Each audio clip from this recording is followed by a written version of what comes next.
Hello, I'm Bill McDonald. 100 years ago, St Columba's opened its doors. It was started by the Good Samaritan sisters. A lot of things have changed, but as you're about to see, many have stayed just the same, on a journey that began in 1917.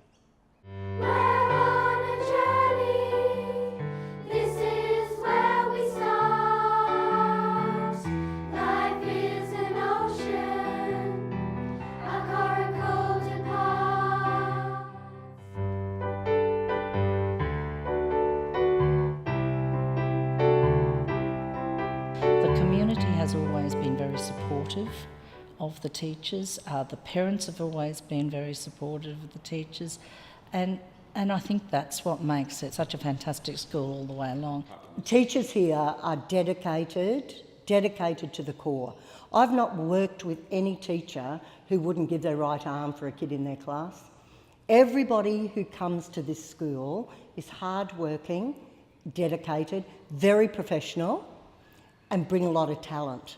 I just think it has a great feel about it. When I first arrived at the school here, it was only 165 kids and built up over the years. I think the Good Samaritan charisms are well and truly alive in the school.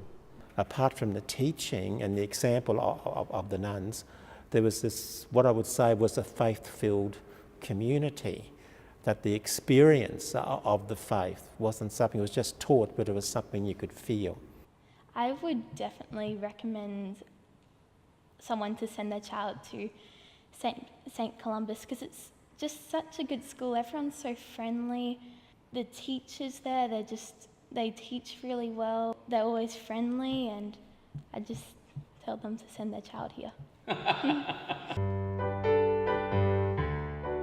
We walked. My grandkids, or half my grandkids, live in my old family home. So they come exactly the same distance, but they come by car. We would do activities around here which included fire making. Can you imagine it now? I'm going to teach the children how to make a fire. But first of all, they'll learn to chop the wood with an axe.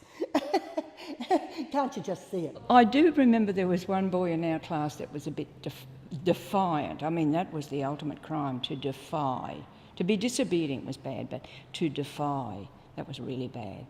And we were up in that classroom, and he was sent down here to go to the head nun's classroom, which was outside those doors. And he came back, and the nun that was in charge said, "Well, what happened?" He said, "Look," held out his hand, and there were these red marks across it. And later on, I said to him, "Well, you know, what was it like?" He said, and he took a red pencil out of his pocket and he'd marked his hand. He'd never been near the head nun's office. Instead of hiring security guards to look after the fete the night before we gathered, we had the dads gather for a big night. I don't think too much security happened, but it enhanced the relationships that were very strong within the parent body. We're building a community where the family of God, where everyone has a place, where everyone belongs. We're learning to believe. I can only think of positive times here.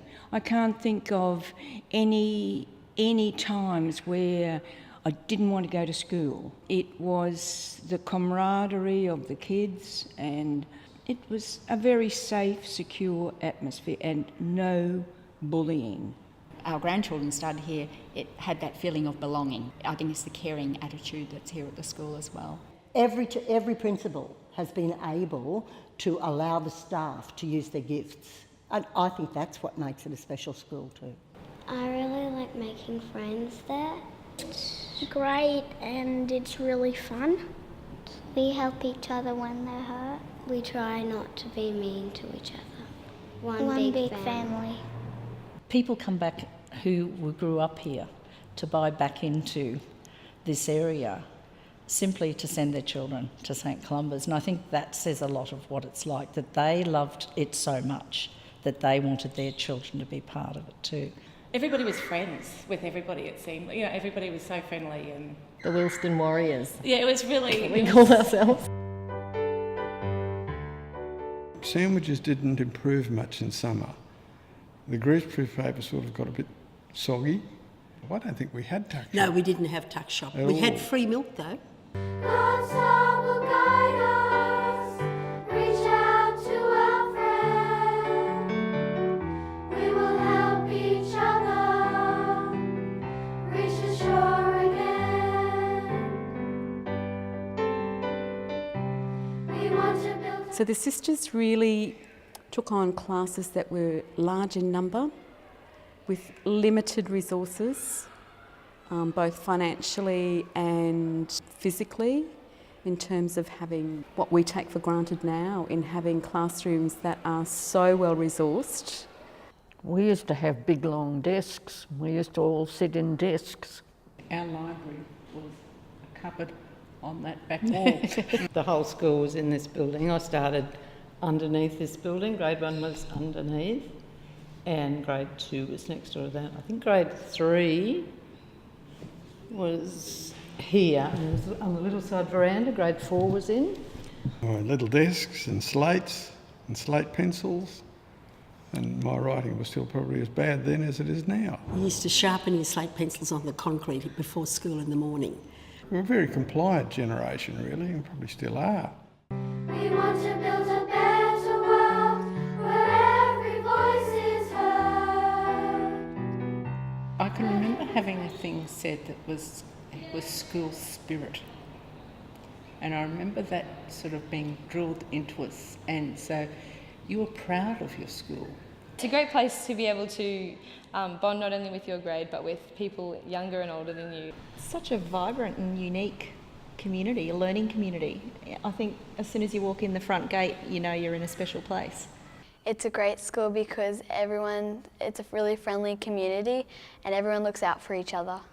I've worked in 3 different school communities as principal, and I've never worked in a community that is so coherent because, as you said, there are second and third generation families in the school who grew up in this area of Brisbane, and this area of Brisbane has changed so dramatically over the last 40, 50 years, and it's going through another cycle now with younger families moving back into this area. So it's the microcosm of what Brisbane's all about. The parents are amazing here, and I think that's what the school is strong for. It's a good sense of community, a strong sense of community, and why are we here? We're here for our kids. The gratitude that I have for the Good Samaritan sisters, for the other teachers here who were part of my formation over those years from grade 1 to grade 4. The gratitude for the teaching and the nourishing and the growing of my faith, which is the prayers that I learnt, the hymns I learnt, everything that went about that, but then the experience of a faith-filled community that was so real, and that has stayed with me, and it's still a very real part of my life. So I'd like to say, even now at this late stage, thank you St. Columba's school and the Good Samaritan sisters and all the other teachers for helping me to be this faith-filled person today. God bless you all. So that's our first 100 years. Some fond memories, great stories, such rich history. It's going to be fascinating to see what the next 100 brings.